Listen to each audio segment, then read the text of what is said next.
How's it going, everyone? In today's video, I'll show you on how you can enable pressure sensitivity in Krita. So the first thing that you want to do is to just head over to the settings of Krita, click on the configure Krita option, click tablet, and then just make sure that you're using the Windows 8 Plus pointer input, Windows Ink. You can then click on the OK button to see if it works perfectly. And basically from there, if not, you want to head back to configure Krita, and then you want to switch back to WinTab. Now this can go ahead and fix or enable the pressure sensitivity in Krita by just doing that.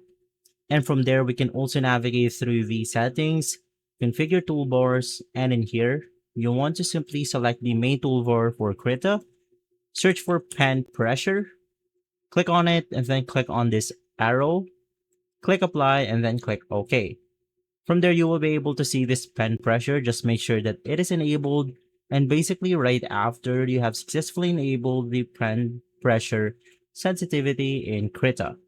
If this video has been helpful, leave a like, subscribe, and follow us for more videos like this. Thanks for watching.